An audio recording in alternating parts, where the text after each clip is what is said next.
Am I the a-hole for demanding my guest bedroom? I, 24 female, and my sister, 30 female, inherited a very nice apartment from our parents in Soho. There, Will sort of just said it's up to us how we split it up. We sort of decided that because it's in the family trust, just to both use it how we saw fit. 2 years ago, my sister got a job in Manhattan and moved there with her family, 2 kids and husband. Now, I am going to grad school in the city and want to live there as well. It's basically free and which is super helpful with student loans. My sister moved into the master bedroom and she gave her 2 kids her old bedroom and the guest room. The master bedroom and the guest room both have their own bathrooms.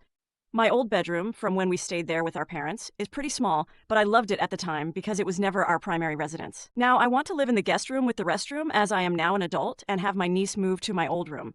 My sister is saying it's unfair to move my 8-year-old niece out, but I don't think so because it's my apartment just as much as it's her, and she already moved to the master, which, even though it's much nicer, I have no issues with. On a side note, I also requested my father's old office, which her husband uses while she uses my mom's.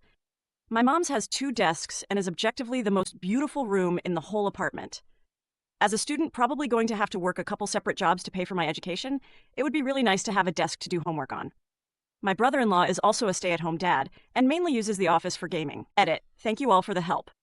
Just to answer some of your questions, there was no real agreement on how to split it up because my parents died pretty suddenly and the will hadn't been edited in a while. As for property taxes and stuff, my parents' trust covers it. My sister mainly handles that stuff. Female. Some people asked about the loans and stuff, but basically when I turn 25 in 11 months, I get access to some of the cash assets and should be able to pay off everything, so it's not that big a deal. I also wouldn't want to sell the apartment if possible because my mother spent so much time on it and I miss her a lot. And you can see her touching all the furniture and stuff. So am I the a-hole for wanting to use our apartment like this? Comment below what you think of me.